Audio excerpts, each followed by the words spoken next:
시청자들한테 좀 와닿는, 그러니까 저는 솔직히 제 개인적인 감정으로는 벌금을 때려서 안정화를 시킨다? 차라리 경찰 순찰을 더 많이 돌라고.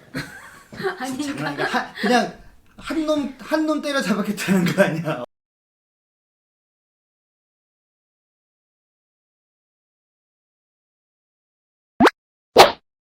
일을 하고 계시니까 혹시 시청자분들한테 드리고 싶은 할인 꿀팁 이런 거 있을까요? 할인 꿀팁.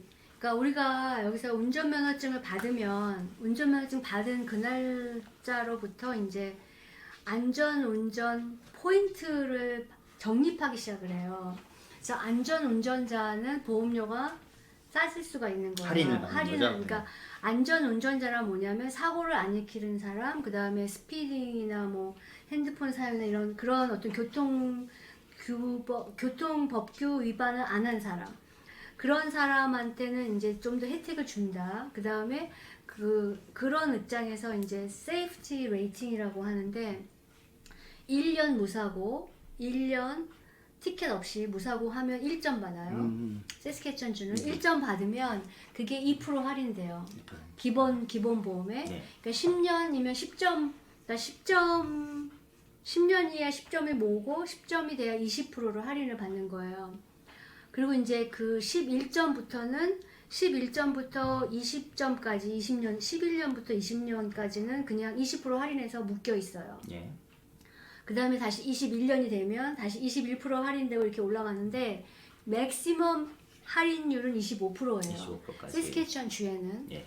근데 이제 한국에서 운전을 하시다가 이제 한국 운전면허증을 세스케천 운전면허증을 교환하시는 분 있잖아요. 그런 경우에 운전면허증을 받았어요. 그럼 일단 그 포인트 0으로 시작해요. 0으로 시작하는데 우리 같이 한국 사람은 교환을 하잖아요. 다시 시험을 보지 않고. 그럴 때 운전면허증 교환하는 사람들한테는 어떤 혜택이 있냐면 한국에서 운전을 하셨었어요? 이렇게 물어봐요. 그 다음에 그럼 보험 사셨어요? 그럼 네. 그럼 한국에서 보험 샀을 때 그 보험사한테 그러니까 무사고 증명서 끊어달라고 하세요. 그러면 그걸 끊어오세요. 그럼 우리가 그걸 SGI 본사에 보내요. 그럼 이 사람이 몇 년간 무사고였다. 그러면 처음 오자마자 0점에서 시작하지 않고 10년 무사고였다. 그럼 10점 딱 주거든요. 20년 무사고였다. 20점 주고. 그래서 처음부터 할인으로 시작하시는 분이 할인으로 시작할 수가 있어요. 그러면은 처음에 이제 사스카추안주에 들어가지고 지금 말씀하셨던 정보를 모르시는 분이 그냥 교환을 하셨어요. 이제 이 한국 보험사의 무사고 기록이 추후에 적용도 가능한가요? 그런 경우가 한 번 있었어요. 어떤 경우가 있었냐면 그분이 여기서 안 사시고 다른 동네에서 사셔요. 근데 먼저 탔던 차가 동물하고 충돌돼서 토탈로스가 됐어요. 그 다음에 이제 그 차는 SGI 줬고 차를 사러 이제 디자이너 나오셔가지고 여기 딜러가 많잖아요. 딜러십. 그렇죠. 예. 차를 사가지고 우리 회사에 온 거예요. 그러니까는 한국인이 있는 줄 모르고 오신 거고 그래서 이제 사정을 막 얘기를 하시더라고요. 이러이러해다. 그래서 이제 그 사람 내가 운전면허 그러니까 열어보니까 파일을 마이너스가 막 있는 거예요. 그래서 이제 이 마이너스가 뭐예요? 그랬더니 동물하고 부딪혔고. 근데 그러면 동물하고 부딪힌 거는 부인 잘못이 아닌데. 그러니까 그 전에 또 다른 게 또 있었대요. 그래서 그런데 왜 시작할 때 0점이세요? 네, 그래서 그러니까 몇 년 뒤에 온지가 뜨거든요. 거기에. 그럼 몇 년 뒤에 왔어. 근데 나이가 좀 많으신 분이라 그러면 한국에서도 보험이 있었을 거라는 게 당연한데. 그렇죠. 근데 운전면허증 이때 몇 년 뒤에 운전면허증을 바꾸셨는데 왜 0점이에요? 그때 혹시 한국에서 클레임 기록 안 가져오셨어요? 했더니 그런 얘기를 못 들었대요. 그러니까 거기 다른 사무실에 한국인도 없었을 거고 그냥 교환만 하는 거 했겠죠? 그런데 그분이 그러니까 운전면허증 별로 바꾼 지 3년이 지났어. 원래는 이제 과거에 다른 나라, 그러니까 한국 같은 경우 보험 운전면허증 교환할 때 within 30 days, 30일 이내에 그런 보험 기록 가져오라고 해요. 그럼 예, 예. 우리가 이제 본사에 팩스로 보내가지고 이제 포인트를 주거든요. 근데 이분은 3년이 지났어 받은 지가. 근데 0점을 시작했고 사고 한 번 나서 마이너스를 받았고 또 사고가 나고 막 이런 거예요. 그래서 마이너스가 있어 마이너스 벌점도 내야 돼 막 그렇게 써 있어요. 그래서 그러면 한번 그 과거 보험 기록을 한번 저한테 가져와 보세요.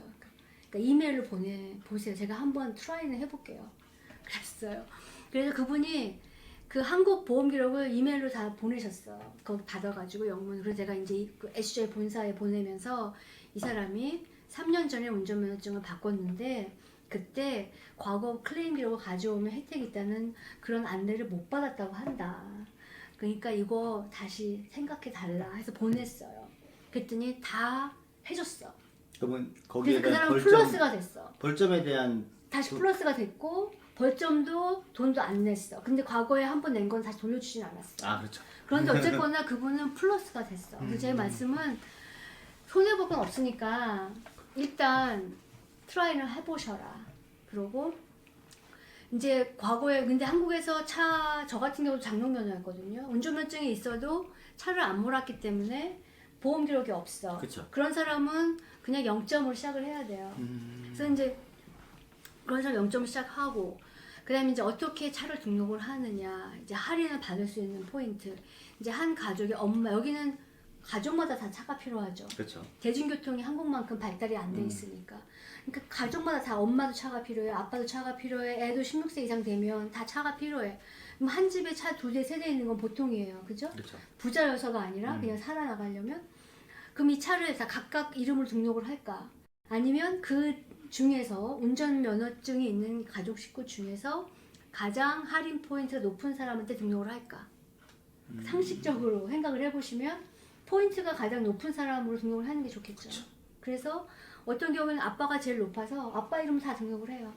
어떤 경우는 엄마가 제일 높아서 엄마 이름 등록을 해요. 그랬는데 이제 여기는 자동차한테 들어가는 보험이니까 그거를 누구든 운전할 수 있잖아요. 그러니까 내 차지만 내 아들이 운전할 수 있고 내 남편이 운전을 할 수가 있는 거예요. 그럼 잠시만요. 네. 그러면은 여기가 차가 이제 본인이 여러 대를 소유할 경우에 할증이 붙나요? 그건 아니니까. 차 보유세? 뭐 이런 아니, 그게 거? 아니라 내 운전 면허증에 들어있는 포인트 그거가 다 공평하게 적용이 돼요. 아니 제 말은 이제 한 개인이 차량을 여러 재산세 대를 같은 거? 그 재산세 개념 그런 건 그런 건 없죠? 없는 것 같은데?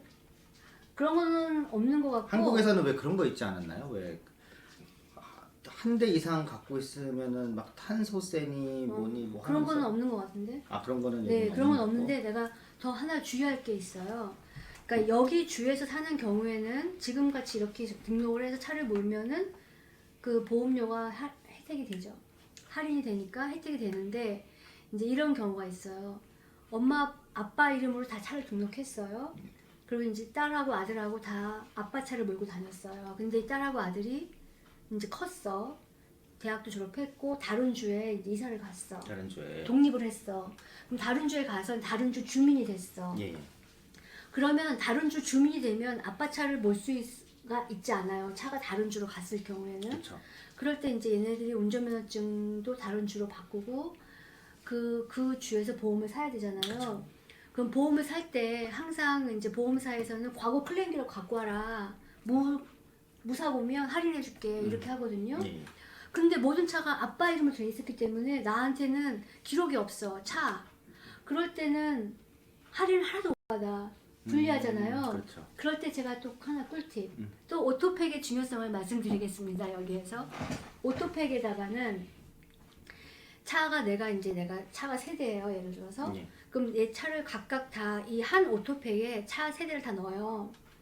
근데 이 차는 내가 운전하고 넘버 2 차는 뭐 남편이 운전하고 아니면 아들이 운전하고 넘버 3 차는 딸이 운전을 네. 하잖아요. 그러면 그 차에 밑에다가 추가 운전자를 넣을 수가 있어요. 공식적으로 기록이 이렇게 남는 네, 기록이 거구나. 남아요. 이건 추가 보험료가 들어가질 않아요. 그렇죠. 추가 보험료 내지 않고 그냥 그러니까 어디셔널 드라이버를 넣을 수가 그렇죠. 있어요. 네. 그러면 얘가 이제 다른 주에 갔을 때 우리 아들도 그렇게 했거든요. 아, 그걸 근거로 할인을 받을 수 있는 네. 거냐 가서. 그러니까는 내가 차를 등록을 한 게 아니기 때문에 기본 보험으로는 기록을 못 그쵸, 해요. 없죠. 없으니까. 근데 오토팩을 통해서 오토팩이 운전자로 등록이 돼 있었거든요. 그래서 이 오토팩 기록을 띄워주면 몇 년부터 몇 년까지 오토팩이 있었고 이 운전자가 사고가 없었다. 그러면은 그걸 기본으로 해서 다른 주에 가서 그러니까 보험 살 때 할인을 받을 수가 있어요. 여기는 기본 보험이든 오토팩이든 사고가 어디서 나든 상관없어요. 전 캐나다, 미국. 그러니까 미국이랑 캐나다 사고 어디 아까 그래서 타주에서 사고 났을 때 연락하잖아요. 수자의 클레임 센터. 그러니까 기본 보험이든 오토백이든 사고가 어디서 나든 그러니까 캐나다하고 미국에서 난 사고는 처리를 해주죠. 근데 기본 보험은 내가 차를 운전하는 경우에는 반드시 들어야 되는 거고 그쵸. 그거는 해지 개념이 있어요. 내가 안 몰면 그러니까 끝나면 그냥 끝난 거야. 그쵸. 그때 안 몰면 돼. 그거는 그냥 해지 개념이 있는데 익스파이어 개념이 요게 특징인 거예요. 요거에 아니 기본 보험에 해지 개념, 익스파이어 개념이 있다는 게 특이한 거고 그냥 보통 일반 보험 있잖아요. 예. 일반적으로 보험, 홈보험, 자동차 보험, 뭐 다른 보험, 예. 보험은 내가 원하지 않으면 내가 캔슬하는 거지 익스파이어 된다는 개념을 가지지 말고 내가 원하지 않으면 캔슬한다. 중간에 캔슬해도 되고 만료일에 새로 갱신하기 전에 캔슬해도 되고 내가 캔슬하는 거예요. 근데 보험사 입장에서는 예를 들어서 내가 4월 1일 날이 갱신일이야. 근데 돈을 안 냈어. 그럼 나는 돈을 안 냈으니까 이제 끝? 익스파이어 됐겠지? 이렇게 하지만 브로커는 전화를 해. 아니면 이메일을 보내. 너 보험이 4월 1일 갱신인데 돈 내라. 이렇게 보내요. 오버듀다. 그러면 이제 이 사람은 무시해. 아니면 전화해서 나 갱신 안 할 거야. 그래. 그럼 우리는 갱신 안 할 거면 캔슬이니까 사인을 해서 전자서명이라도 해서 보내주면 우리 캔슬할게 있거든요. 근데 보험사 입장에서는 4월 1일 날짜가 지났는데도 왜 돈을 내라 연락을 하냐면 이런 경우가 있어요. 4월 1일 갱신일이야. 근데 돈을 안 냈어. 나는 갱신할 마음이 없어. 돈을 안 냈어. 근데 사고가 났네. 4월 10일에. 예. 그럼 4월 10일에 사고가 났으면 돈을 안 냈지만 오토백이 처리해줄까요? 안 해줄까요? 해줄 것 같습니다. 해줘요. 예. 돈만 빨리 내면 돼요. 그쵸. 보험료를 빨리 내면 돼요. 그러니까 보험사는 4월 1일이 갱신일인데 이 사람이 보험을 안 냈어. 근데 바로 캔슬 시키는 게 아니라 기간을 주는 거예요. 그 기간이 이 보험사 용어로 타임 온 리스크라고 하거든요. 보험료를 안 냈지만 커버를 해주는 기간이 있는 거예요. 그래서 우리 그 기간 안에 보험료를 내게끔 유도를 하는 거예요. 그 보험사 입장에서는 고객의 보호라고 생각하는 거지 돈 내 이런 개념이 아니에요. 근데 4월 15일이 지나고 20일이 지났는데 돈을 안 내잖아요. 그러면 그 사람한테 이제 캔슬이니까 캔슬 사인하자 그러잖아요. 그럼 네. 이 사람 사인만 하면 우리는 소급해서 4월 1일로 캔슬 시켜요. 그 사람은 빚진 거 없어요. 그러니까 한 달이 그러니까 보통 좀 유예 기간을 주거든요. 그러니까 4월 1일이 갱신일이었지만 4월 30일에 캔슬 사인하러 와. 그럼 우리 4월 30일 캔슬하는 게 아니라 4월 1일로 그 기준일로 캔슬 시켜요. 사고가 없으면 내가 처리를 받을 이유도 없고. 그러니까 돈을 더 내라고 하는 것도 아니고. 그러니까 이거 왜 중요하냐면 아까도 말했지만 크레딧 체크, 예. 신용, 내 돈 관리는 내가 한다. 그렇죠. 은행이나 보험사가 나를 캔슬 시켜? 이런 게 아니라 내가 관리하는 거니까 내가 원하지 않으면 캔슬하겠다. 사인만 해주면 되는 거니까. 그래서 내가 필요하지 않으면 언제든지 캔슬을 하실 수가 있어요.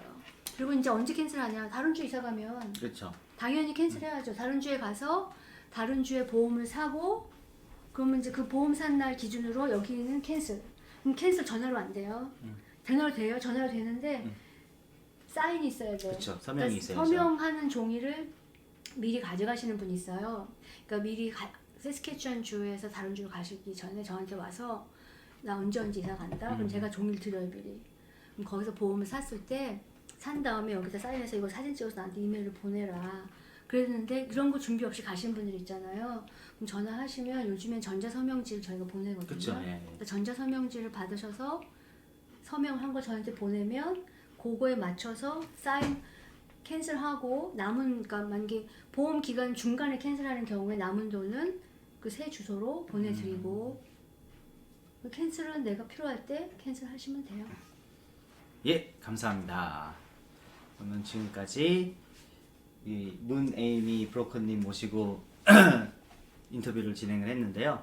뭐 궁금한 점 있으시면은 저희 쪽에 그 상세 설명란에 있는 이메일로 질문을 보내주셔도 되고, 만약에 저희가 바로 답변을 못 해드리는 부분이 있으면은 저희가 따로 이제 브로커님 통해서 답변을 얻어서 우리 리자이너 한인회 분들한테 알려드리도록 하겠습니다. 제가 한마디만 더 예, 말씀하세요. 추가로 드릴 게 뭐냐면 저가 매달 우리 디자이너 한인의 카페가 있잖아요. 다음 다음에 카페. 예. 거기다 이제 제 근무 일정 알려드리고 그 다음에 제 전화번호, 제 이메일 알려드렸거든요. 그러니까 더 궁금한 게 있으시면 거기 보셔서 그 제 근무 일정 보시고 궁금한 거 있으면 이메일로 한글로 치셔도 돼요. 우리 컴퓨터가 한글 읽을 수는 있으니까. 아, 예. 근데 제가 답변은 영어로 보내드리지만 이메일로 이제 뭐 제 누구누군데요. 궁금한 게 있습니다. 요 번호로 전화 좀 주세요. 이렇게 이메일 보내시면 제가 답변해 드릴 수 있고요. 전화도 드릴 수 있으니까 그 디자이너 한인의 다음 카페에 들어가서 제가 올리는